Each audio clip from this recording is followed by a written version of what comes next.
Alors bonjour à tous, alors pour ceux qui me connaissent, je suis l'auteure Mariam Sirel et aujourd'hui je voulais vous parler en fait de ma vie passée, notamment mon enfance qui n'a pas toujours été facile et j'ai la chance d'être en très bonne compagnie de la youtubeuse Frenchy Rose qui est d'ailleurs aussi une de mes amies.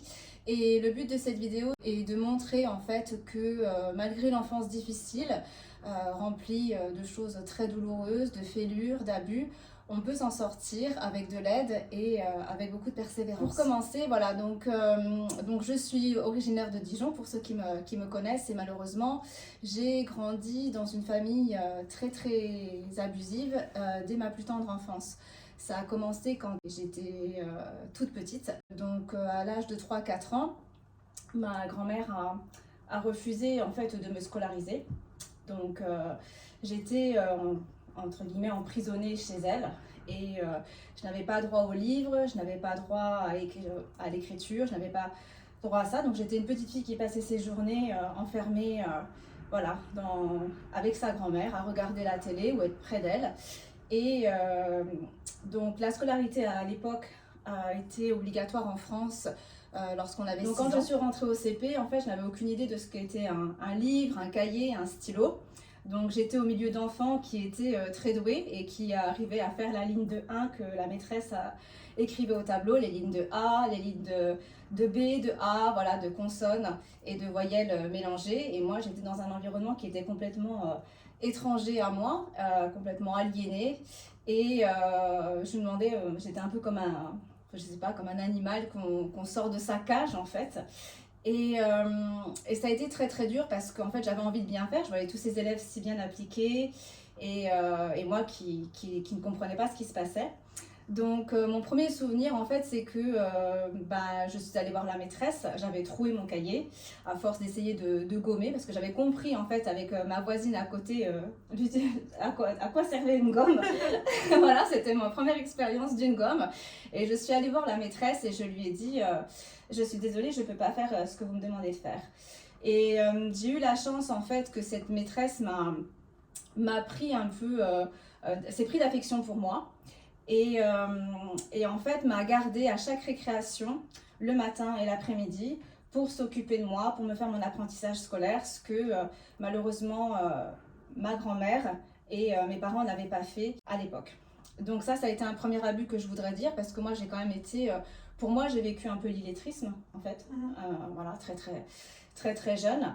Et ça a été vraiment quelque chose qui m'a beaucoup chagrinée parce que j'ai aussi été un peu exclue socialement puisque je n'avais l'année de mon CP, je n'ai pas pu me faire de petits copains, de petits camarades et ça m'a perturbée en fait toute l'année de ma primaire, quoi, toutes les années de ma primaire parce que du coup après une fois que les groupes se sont formés, ça perdure voilà, jusqu'à la fin de la primaire. Voilà. Est-ce que tu as eu des jugements des élèves à l'époque? Oui, parce que forcément, en plus, mes parents ont toujours voulu nous scolariser dans des écoles très catholiques, très privées, voilà, etc. Donc dans un milieu un peu bourgeois.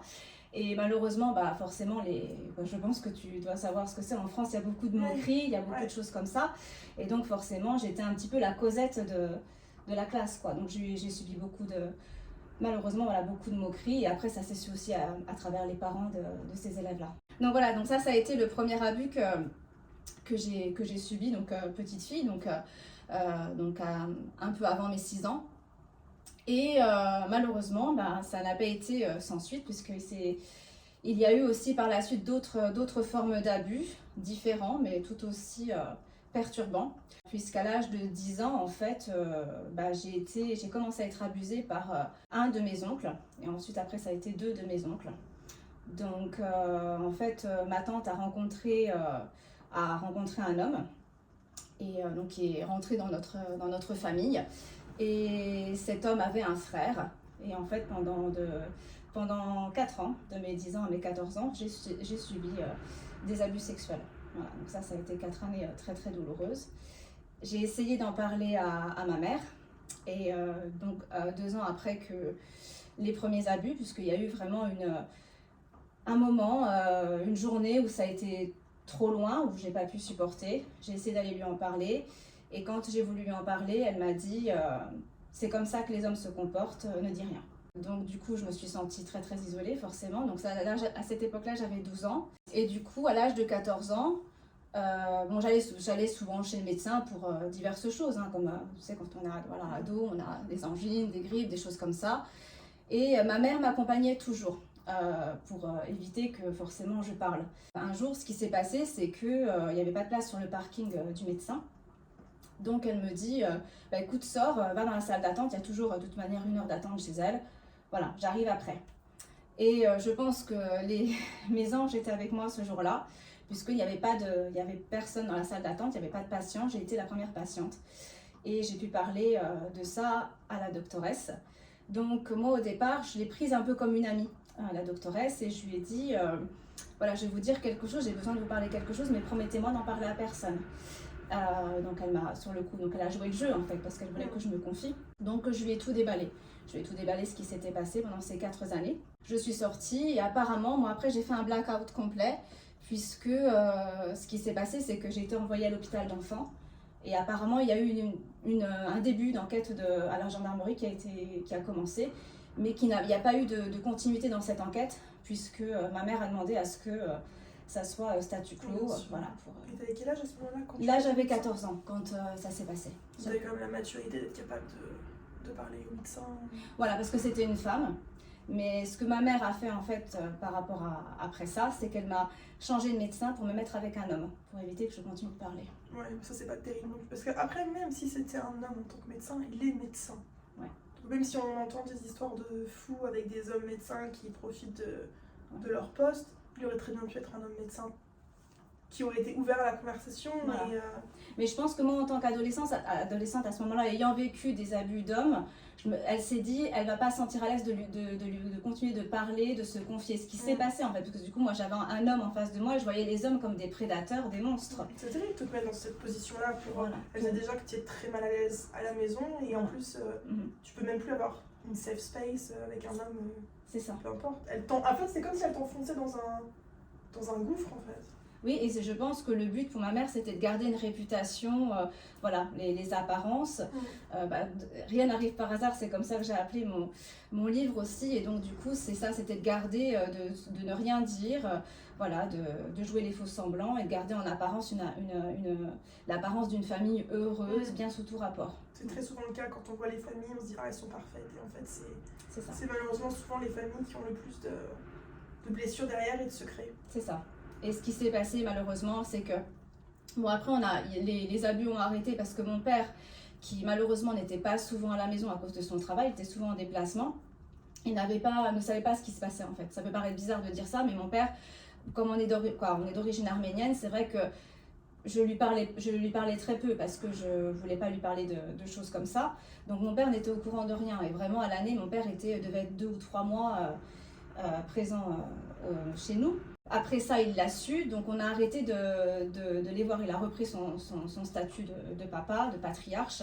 Et donc, ça a duré seulement 1 an et demi, puisque du coup, après, ma mère a fait blocus, a fait pression auprès de lui, parce qu'elle voulait revoir ma tante, la famille lui manquait, etc. Elle voulait retrouver, voilà. Et est-ce que c'est le côté culturel qui fait que ton père n'était pas au courant des choses ou juste parce qu'il n'était pas présent? Les deux. Il y avait le côté culturel parce que bon, moi je me suis jamais sentie proche de lui parler de choses comme ça à cause des origines. Et puis c'est vrai qu'avec mon père je parlais pas beaucoup, c'était pas quelqu'un qui était très bavard, on avait une relation fusionnelle mais par le silence, voilà, des moments où on passait ensemble à regarder des films, des choses comme ça. Tu lui faisais confiance, voilà. Et tu te sentais vraiment... voilà, et peut-être que moi j'avais peur de le décevoir aussi, inconsciemment. Je comprends. Voilà. Donc ça, c'était ta faute de toute façon. J'ai eu l'impression que c'était de ma faute, voilà, quand on me dit les hommes sont comme ça, ne dis rien, etc. Voilà. Donc ça a été le premier. Et malheureusement, de là, je suis devenue une toute autre personne parce qu'en fait, je suis devenue une adolescente très, très difficile à gérer, à vivre. Et je dirais même pas qu'une adolescente, ça a été aussi une jeune femme, voire même jusqu'à mes 30 ans en fait. Donc j'ai continué à subir d'autres abus, puisque du coup, quand tu connais ça, en fait, c'est très étrange comme façon de vivre, puisque du coup tu es appelé, en fait, ton inconscient te guide ou te dirige vers des personnes qui vont encore plus te faire du mal. Donc les jeunes garçons et les hommes que j'ai pu rencontrer par la suite ont été très violents, que ce soit physiquement ou sexuellement avec moi. Ouais, c'est vraiment un aimant en fait. T'as tellement l'impression Voilà. que tu mérites que ça que Voilà, c'est ça. tu les attires. Ouais, voilà. Et quelque part, cette souffrance, il y a un côté un peu sadomaso parce on n'a pas envie de souffrir, mais on a connu cette souffrance, donc on veut se l'infliger un peu parce qu'on se dit c'est ça que j'ai connu et je mérite pas d'être heureuse Tu aussi. connais que ça. Voilà, c'est ça. Voilà. Donc en fait, le but, c'était de véhiculer un message positif, puisque bon, beaucoup de gens des fois se disent dans la vie, j'ai vécu ça, je serai jamais heureux, ça peut arriver, ça n'arrivera qu'aux autres. Et malgré tout, bon, ça se fait pas facilement, parce que ça, à force, avec de la persévérance, de la résilience, et puis beaucoup d'aide aussi. Je me suis fait aider par un hypnothérapeute vraiment qui a été exceptionnel et qui m'a beaucoup accompagnée pendant plusieurs années pour dépasser en fait l'image que j'avais de moi et ce que je m'imposais aussi. Mais en fait, et je me dis qu'aujourd'hui, je voulais véhiculer, transmettre ce message qu'on on peut réaliser ses rêves. Moi, par exemple, quand je commence de mon premier abus, aujourd'hui, j'ai pu écrire un livre et j'ai pu aussi devenir professeur. Donc, à la base, je pense que vu comment les choses ont démarré, j'étais loin d'être destinée à faire quelque chose comme ça. Tu aurais pu être facilement illettrée. Voilà, c'est ça. Voilà. Donc, c'était le but aussi. Donc, c'était pas comme on en avait parlé pour le projet de la vidéo. Le but n'était pas de se victimiser, de faire une vidéo larmoyante, mais une vidéo positive au nom de toutes les femmes et même les hommes, parce qu'on voit aussi des hommes qui subissent aussi beaucoup d'abus. Donc c'était pas seulement que pour les femmes, le but de cette vidéo, mais aussi de parler aussi aux hommes qui ont vécu des abus, que ce soit donc physiques, de négligence, parce que ce que j'ai vécu quand j'étais plus petite, c'était déjà de la négligence, les abus physiques et sexuels, mais de dire voilà que quoi qu'il arrive, bon, on peut s'en sortir. La décision un peu radicale que j'ai dû faire pour m'en sortir, ça a été aussi de couper les ponts. Voilà. Donc ça fait 3 ans que... Seulement ça fait 3 ans que je vois plus du tout ma famille en France. Ouais. Mais je veux dire, t'as pas 22 ans. Non. Donc c'est vrai que c'était quand même resté très longtemps en relation avec ta famille, oui. Malgré ce que tu avais vécu. Parce que ce qui s'est passé, c'est que ma mère, en fait, m'a toujours fait comprendre que, tu sais, dans cette dépendance affective, que j'allais toujours en situation d'échec sans elle. Et que, voilà. Donc, en fait, j'avais cette dépendance un peu même, je dirais même comme le syndrome de Stockholm avec elle, où je me disais, je peux pas vivre sans ma mère parce que je n'y arriverai pas. Elle me mettait toujours dans la tête des choses, non, ça sera trop dur, tu n'y arriveras pas, si tu pars en Angleterre, tu vas échouer. Et j'ai été pendant des années, en fait, en Angleterre, j'ai eu énormément de situations d'échec. Même si quand j'ai fait ma formation de professeur, tout le temps, elle me le disait, tu n'y arriveras pas. Donc, il a fallu que je la passe sur 2 ans parce qu'on a dû me mettre en arrêt maladie par rapport à ça. Donc, j'ai dû revenir. Voilà, c'était un lavage de cerveau qu'elle me faisait constamment. Mais voilà, pour me garder près d'elle et se dire d'être en gros sa petite chose, quoi. T'es enfant unique? Non, j'ai une sœur. J'ai une sœur aussi, mais je ne suis pas proche de ma sœur parce que ma sœur ne croit pas ce qui s'est passé. Pour elle, j'ai inventé ça pour avoir de l'attention, voilà. Donc je ne parle plus à ma sœur, qui d'ailleurs, ça a été aussi un peu un élément déclencheur de couper les ponts, puisque il y a 3 ans, ma tante donc est décédée d'une cirrhose du foie, parce qu'elle a eu aussi pas mal de problèmes d'alcool. Je pense qu'elle savait dans quel environnement elle était. Et donc, on m'a fait comprendre que c'était un peu à cause de mes révélations. Et ma sœur a dit qu'apparemment j'étais quelqu'un de très mauvais et que je souhaitais la mort de toute ma famille. Donc ça. Ta sœur, c'est une petite sœur ou une grande sœur? Une grande sœur qui travaille dans la police. Donc voilà. Donc on n'est pas du tout proches. Et ça a été un peu. Ça met du temps parce que des fois, en fait, quand tu restes quand même dans un environnement familial, tu te détaches pas complètement. T'es sous emprise. Et moi, je pense que j'étais sous emprise familiale. C'est sûr. Voilà.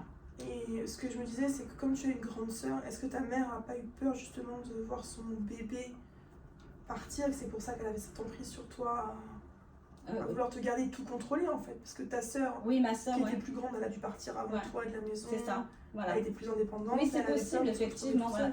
Et c'est ce qui se passe malheureusement aujourd'hui.